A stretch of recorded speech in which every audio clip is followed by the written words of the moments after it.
Charlie Downes from Restore Britain gets into a heated debate with a migrant on LBC about the party's stance on immigration and deportations. They let him talk, and sometimes they even let him finish a sentence. Now, we all know these things are a setup. Charlie Downes is going into the lion's den, and LBC are hoping he comes out having made a right fool of himself. But this time things didn't go quite to plan. So let's take a look, shall we? Charlie would rather live in poverty than allow economic immigrants to come here. Damn right. You would rather be poorer right. with fewer immigrants? I would rather be poorer than have my children and grandchildren grow up in a country where they are an ethnic minority. Remind me of your upbringing. What sort of school did you go to, by the way? What sort of school did I go to? I went to a state primary and secondary. Okay. And you're fairly comfortable now?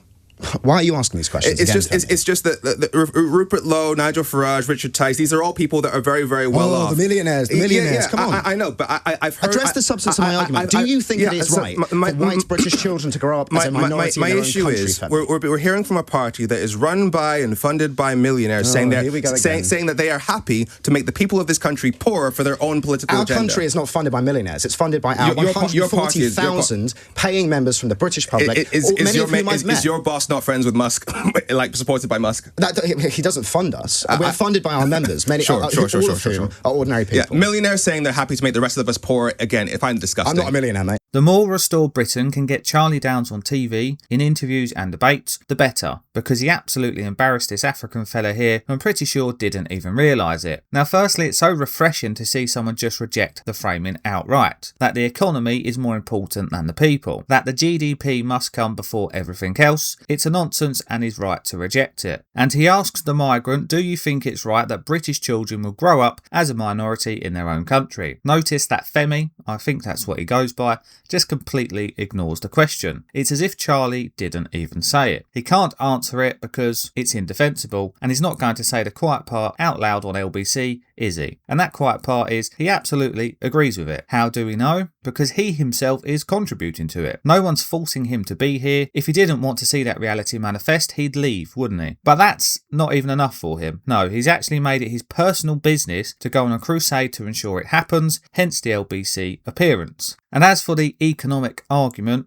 Charlie is right again, the economy is secondary. It exists to serve the British people, not the other way around, and we really need to start elevating our thinking above consumerism. Having said that, this isn't actually a winning argument. You won't attract voters telling them that reduced immigration will impoverish them, or even suggesting that it might even be possible. The argument has to be reversing mass immigration will make your life better and more comfortable. The data in England, but also in other places in Europe like Sweden and Denmark, and even as far afield as the USA, shows that migrants don't contribute to the economy. Now, it varies from country to country and depends on what type of migrant, but in the UK at least the only people that contribute economically are white people. Everyone else takes more than they put in. Are we still pretending that we need to import people from countries that still haven't figured out farming or plumbing, and that if they leave then the UK will just collapse? Yeah, I'm just not buying it. So the claim that if we deported millions of Uber Eats drivers and doctors with fake degrees, the British economy would be worse off, it's a complete lie. How can we survive without Turkish barbers and dodgy massage parlours taking up all of the high streets? What is it, 70 or 80% of Somalians are on welfare?